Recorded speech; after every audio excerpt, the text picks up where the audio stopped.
2024 के लोकसभा चुनाव में भाजपा को सत्ता से बेदखल करने और नरेंद्र मोदी को प्रधानमंत्री की कुर्सी से हटाने के लिए अमेरिका के साथ मिलकर भारत में क्या साजिश रची जा रही थी। अमेरिका के एक संस्थान से भारत में फंडिंग की गई। 200 करोड़ रुपए के फंडिंग के मामले निकलकर सामने आ रहे हैं, लेकिन ये फंडिंग किसके पास पहुंची और कौन रच रहा था पूरी साजिश, जबरदस्त खुलासे हुए हैं। पूरा विपक्ष जो अब से एक सप्ताह पहले अमेरिका अमेरिका नाम लेकर सरकार को घेरने की कोशिश कर रहा था, अब अमेरिकी सरकार के इस खुलासे के बाद चुप्पी साध कर बैठा है। ना अखिलेश यादव, न राहुल गांधी, न मल्लिकार्जुन खड़गे, तमाम विपक्षी नेता इस मुद्दे से क्यों कतरा रहे हैं, यह भी बहुत बड़ा सवाल है। लेकिन कहानी क्या है, क्यों यूएस एड को लेकर भारत में हंगामा मचा हुआ है। डोनाल्ड ट्रंप भी इस बात से परेशान है और उन्होंने ये तक कह दिया कि भारत सरकार से बात करनी होगी। पूरी कहानी बताऊंगा। नमस्कार, एबीसी हिंदी न्यूज देख रहे हैं आप, मैं हूं आर मोहन तिवारी। अमेरिका को लेकर भारत में इन दिनों जबरदस्त तरीके से चर्चा हो रही है। चर्चा की कई अलग अलग वजह है। पहली वजह, भारतीय अवैध प्रवासी जो अमेरिका में रह रहे थे और जब उन्हें अमेरिका ने डिपोर्ट किया, भारत में भेजा, तो अमेरिकी एयरक्राफ्ट भारत आया, अमृतसर एयरपोर्ट पर लैंड हुआ और जो भारतीय आए उनकी कई तस्वीरें निकलकर सामने आई। किसी के पैरों में जंजीरें थी, किसी के हाथों में हथकड़ी लगी हुई थी। विपक्ष ने इसे अवैध प्रवासी भारतीयों का अपमान, भारत का अपमान, हिंदुस्तान की ताकत से आग दिया, देश में मुद्दा बनाया। यहां तक कि संसद तक में इस मुद्दे पर विपक्ष ने आवाज उठाई। बकायदा विदेश मंत्री एस जयशंकर ने इस पर जवाब दिया, उन्होंने इसकी कानूनी पृष्ठभूमि बताई।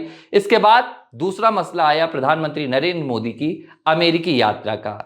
इस मसले को लेकर भी पूरा विपक्ष हावी था। प्रधानमंत्री नरेंद्र मोदी के ऊपर यह दबाव बनाने की कोशिश की गई कि आप अमेरिका जाएंगे और भारतीयों के साथ कथित तौर पर हो रहे दुर्व्यवहार के मसले पर अमेरिका से जवाब मांगेंगे और उन्हें ऐसा ना करने की हिदायत देंगे। इसको लेकर भी खूब बहस चली। इसके बाद जब प्रधानमंत्री नरेंद्र मोदी की अमेरिकी राष्ट्रपति डोनाल्ड ट्रंप से मुलाकात हुई, इस मुलाकात में कई मसलों पर बातचीत होनी थी, चाहे वो टैरिफ का मसला हो, चाहे वो प्रवासी अवैध भारतीयों का मसला हो, या इसके अलावा सुरक्षा के सौदों का मसला हो। यहां पर भी विपक्ष ने सरकार को घेरने में कोई कसर नहीं छोड़ी। कहा गया कि डोनाल्ड ट्रंप प्रधानमंत्री नरेंद्र मोदी के सामने टैरिफ लगाने की बात कह रहे हैं, भारी भरकम टैरिफ भारत पर लादा जा रहा है, लेकिन भारत के प्रधानमंत्री कोई जवाब नहीं दे रहे हैं। वो अलग बात है कि खुद कांग्रेस पार्टी के नेता, जिनकी काबिलियत पर पूरी दुनिया को नाज होता है, भारत में तो उनके चाहने वाले हजारों, शशि थरूर पीएम मोदी और डोनाल्ड ट्रंप की इस मुलाकात को भारत के लिए कारगर बताते हैं। लेकिन मुद्दा यह नहीं है। मुद्दा यह है कि वो विपक्ष जो पिछले कुछ दिनों से अमेरिका के मसले को लेकर पीएम मोदी को घेरने की कोशिशें कर रहा था, सड़क से लेकर संसद तक बवाल मचा रहा था, अब अमेरिका से एक ऐसा मसला निकल कर आया है जिसके बाद विपक्ष छुपा छुपा नजर आ रहा है। विपक्ष का कोई नेता इस मसले पर ना तो कोई सोशल मीडिया पर ट्वीट कर रहा है, न किसी का मीडिया के सामने बयान आ रहा है, यहां तक कि इस मसले पर बात भी नहीं कर रहा है। चाहे वो राहुल गांधी हो, या कांग्रेस पार्टी के अध्यक्ष मल्लिकार्जुन खड़गे हों, या सपा के अध्यक्ष अखिलेश यादव हों, या आरजेडी के नेता तेजस्वी यादव हों, ममता बनर्जी हों, या विपक्ष के उद्धव ठाकरे हों, तमाम राजनेताओं ने इस मुद्दे से दूरी बना ली है। यह मुद्दा है यूएस एड का। दरअसल पिछले सोमवार को अमेरिकी सरकार के दक्षता विभाग के प्रमुख एलन मस्क के नेतृत्व में जो डोस संस्था काम कर रही है, उसने एक बड़ा खुलासा किया। इस संस्था ने खुलासा किया कि अमेरिकी संस्थान यूएस एड और इनकी जो बाइडेन सरकार के कार्यकाल के दौरान इसमें भ्रष्टाचार हुआ है। यूएस एड के जरिए कई ऐसे संस्थानों और देशों को पैसे भेजे गए हैं जिसमें अनियमितताएं पाई गई हैं, इसमें भारत का नाम भी शामिल आया। यूएस एड के जरिए यह खुलासा किया गया और इसमें बताया गया कि 2024 में जब भारत में लोकसभा चुनाव हो रहे थे, तब यूएस एड ने करीब $21 मिलियन भारत को भेजे हैं, यानी करीब 200 करोड़ रुपए भारत में इसलिए भेजे ताकि मतदाताओं का प्रतिशत बढ़ाया जा सके। लेकिन सवाल ये नहीं है, सवाल ये है कि ये 200 करोड़ रुपए गए कहां। भारत सरकार को ये 200 करोड़ रुपए नहीं मिले। भारत सरकार विपक्ष से सवाल पूछ रहा है कि अगर हमारे पास नहीं आए, हमने नहीं लिए, तो आखिर अमेरिका किसे फंडिंग कर रहा था। और इस पूरे मसले को लेकर पहले मैं आपको बता देता हूं कि अमेरिकी राष्ट्रपति डोनाल्ड ट्रंप की क्या प्रतिक्रिया है, उनका क्या कहना है, और फिर इस फंड मसले को लेकर भारत में क्या चल रहा है। जॉर्ज सोरोस की बात क्यों हो रही है, राजीव गांधी फाउंडेशन की बात क्यों हो रही है। अब इस पूरे मसले पर अमेरिकी राष्ट्रपति डोनाल्ड ट्रंप ने एक बार नहीं बल्कि दो बार जवाब दिया। उन्होंने कहा कि मुझे इस बात से हैरानी हो रही है कि आखिर भारत में 200 करोड़ रुपए मतदान प्रतिशत बढ़ाने के लिए देने की जरूरत क्या थी? भारत को पैसों की जरूरत क्यों पड़ी? डोनाल्ड ट्रंप ने तंज कसा और एक लिहाज से उन्होंने भारत की ताकत को भी आंका। उन्होंने कहा कि भारत को पैसों की जरूरत नहीं है, भारत का बाजार तो इतना मजबूत है कि वहां हमें व्यापार करने में मुश्किल होती है। डोनाल्ड ट्रंप ने लेकिन इशारा किया और उन्होंने कहा कि क्या बाइडेन सरकार नहीं चाहती थी कि भारत में जो सरकार है वो वापस आए, और सरकार को गिराने की क्या साजिश हो रही थी? इस प्रश्न के साथ डोनाल्ड ट्रंप ने यह कह दिया कि हम भारत सरकार से इस मसले पर बात करेंगे। यानी कि जो बाइडेन सरकार के दौरान यूएस एड के जरिए भारत में 200 करोड़ रुपए भेजे गए। ये 200 करोड़ रुपए किसके पास गए और इन 200 करोड़ रुपए के जरिए क्या मोदी सरकार को गिराने की साजिश थी, मोदी सरकार को अस्थिर करने की साजिश थी? इस पर बात करेंगे, लेकिन सबसे पहले हम जानते हैं कि यूएस एड क्या है, जिसकी चर्चा भारत की सियासत में जमकर हो रही है।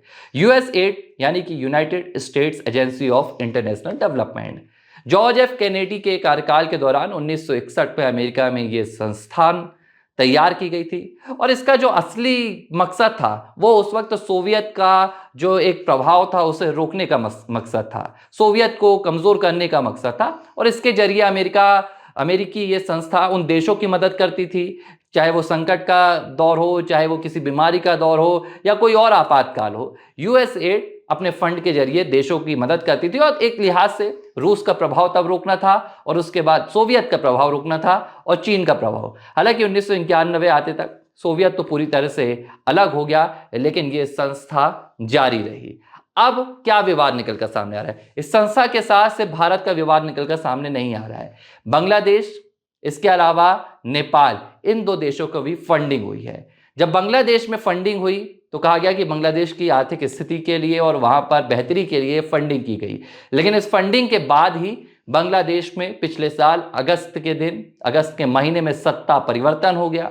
शेख हसीना को बांग्लादेश छोड़कर जाना पड़ा और यूनिस खान के नेतृत्व में वहां पर एक नई सरकार बन गई। सवाल ये कि क्या इस फंडिंग का इस्तेमाल पहले बांग्लादेश की सरकार को अस्थिर करने के लिए किया गया और उसके बाद यही आजमाइश भारत में भी हुई? अब भारत में इसे लेकर सवाल जवाब हो रहे हैं। भारतीय जनता पार्टी के सांसद हैं निशिकांत दुबे, उन्होंने हाल ही में सदन में इस मुद्दे को उठाया और उन्होंने सवाल पूछा कि क्या यूएस एड के जरिए अमेरिकी कारोबारी जॉर्ज सोरोस के संस्थान, उनके फाउंडेशन ओपन सोसाइटी को 5,000 करोड़ डॉलर की फंडिंग हुई थी और इसी फंडिंग के जरिए भारत में तमाम आंदोलनों को आग दी गई। इसमें शाहीन बाग से लेकर किसान आंदोलन का नाम आ रहा है। भाजपा सांसद ने यह सवाल उठाया कि क्या अग्निवीर का जो आंदोलन हुआ था और अब जो वक्त पर पूरी एक जोर आजमाइश हो रही है, इसके पीछे अमेरिका के संस्थान का हाथ है? क्या राजीव गांधी फाउंडेशन को भी फंडिंग मिली? ये सवाल निशिकांत दुबे ने उठाए हैं। इस सवाल पर अब विपक्ष की क्या प्रतिक्रिया सामने आ रही है? वो विपक्ष जो अभी तक अमेरिका के नारे लगा रहा था, अमेरिका के मसले पर सरकार को घेरने की कवायद कर रहा था, अब जब ये सवाल उनके सामने दागा गया तो राहुल गांधी चुप हैं, अखिलेश यादव चुप हैं। वैसे तो सुरक्षा के मसले पर राहुल गांधी कूद कर सबसे आगे आते हैं। अमेरिका में अडानी पर सवाल पूछा गया तो राहुल गांधी के ट्विटर हैंडल पर पहला यहां पर पोस्ट आता है कि भाई प्रधानमंत्री नरेंद्र मोदी का यह व्यक्तिगत मामला है। लेकिन अब जब अमेरिकी राष्ट्रपति ये कह रहे हैं कि क्या बाइडेन सरकार नहीं चाहती थी कि प्रधानमंत्री नरेंद्र मोदी दोबारा पीएम की कुर्सी पर बैठे, भाजपा सरकार दोबारा देश में आए, इसके लिए कोशिश की जा रही थी, भारत में फंडिंग की जा रही थी और कहीं हद तक मुझे लगता है इसका असर भी हुआ। भारतीय जनता पार्टी तीसरी बार पूर्ण बहुमत के साथ सत्ता में काबिज नहीं हो सकी। भाजपा को एनडीए के तमाम दलों का सहयोग लेना पड़ा। अब इस पर विपक्ष को जब घेरा गया तो विपक्ष ने अपने बचाव में यहां पर क्या निकाला? विपक्ष का कहना है कि भारतीय जनता पार्टी और भारत सरकार पहले भी यूएस एड से फंड लेती रही है। इसमें कई उदाहरण भी दिए गए। इसमें बताया विपक्ष ने कि भाई रेल के बेहतरी के लिए लिया गया फंड। इसके अलावा विपक्ष ने यह भी यहां पर अपने तथ्य रखे कि कोरोना काल के दौरान भी फंडिंग हुई है। और इस बीच स्मृति ईरानी के नाम को लेकर विपक्ष ने सरकार के सामने से जो सवाल आ रहे थे उनसे निपटने के लिए एक अपना शस्त्र बनाया। दरअसल स्मृति ईरानी का इस बीच एक वीडियो सामने आया। ये वीडियो उनका काफी पुराना था। इस वीडियो में स्मृति ईरानी ये बताती हुई नजर आई कि वो कभी यूएस एड के लिए भारत में ब्रांड एम्बेसडर हुआ करती थी।